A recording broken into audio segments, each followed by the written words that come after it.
We've got our first special guest with us this evening, Dave Dulio, the political science professor at Oakland University, also runs the Center for Civic Engagement. We want to talk a little bit about that, but first, Chuck, I think we should get a comment on your take on where this governor's race is in your view. Sure, it's close, right? I mean, we've seen that for the last month or so. The race has tightened from a significant Whitmer lead to one that's within striking distance for Tudor Dixon, and I would say that she's got a puncher's chance tonight. I think it depends on a couple of things. Turnout for sure, and this is one of those elections, I think, that whoever does the best at getting their people to the polls, whether it's through absentee ballots or election day turnout, is probably going to come out on top. I would also add, too, that the debates that we had, including one with Channel 7, I think really had a big impact on a lot of folks and their decision on who to vote for.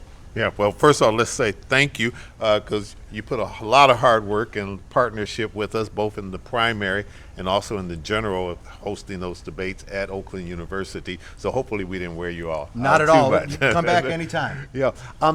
Brett talked about the fact of abortion being a major issue, but we've also heard the economy being a major issue. Which one do you think is going to really drive the turnout that you just talked about, or will they possibly cancel each other out? I think it's both, right? I think the driving force behind a lot of people's votes is really individual to them. There are people out there in Michigan who are going to show up at the polls and cast a ballot solely because of the issue of abortion, but there are other folks that are going to drive down the road on the way to work or way to pick up their kids from school and cast a ballot just because they see a high gas price, right? And those are going to be things that are really individual level drivers, I think. The polling that we've seen over the last month seems to indicate for more of those folks out there, the economy has started to take over as a bigger driving force in their vote choice.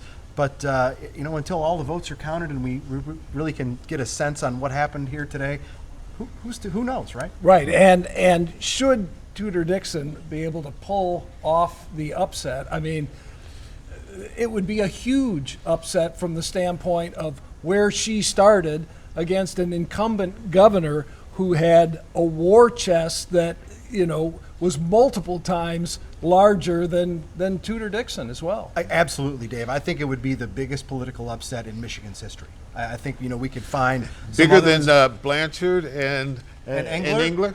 I think so, simply because of that deficit that she faced, as well as, Engler was Senate Majority Leader. That's true. He had a name and power. And she came from nowhere, really. So I think that would be biggest upset ever.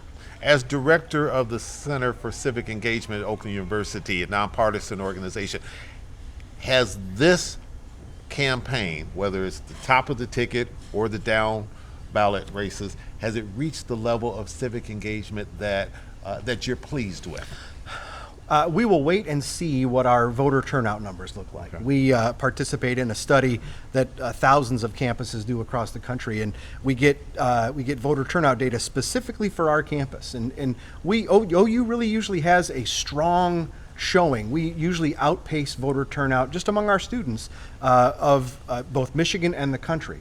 So we'll see. I think 2022 might be a little off on that, but based on the way other campuses seem to be voting today, Ann Arbor and East Lansing to be specific, there seems to be pretty good interest among college kids. We'll see. And the quick follow-up, the reason I asked that question is we've seen some recent studies that suggest that the American people are exhausted from the partisanship that we see going on a psychological level. I think there's something to that, and who can blame them? Right, all of the television commercials. No offense, Channel 7, right? But all of the commercials that are on air during the newscast and other programs, people are saturated with negativity, which is a whole other kettle of fish, right? That we could talk about. But people they've had it up to here, and I think they're looking for a break. But at the same time, we're seeing really strong turnout in Michigan, and which I think is a great thing.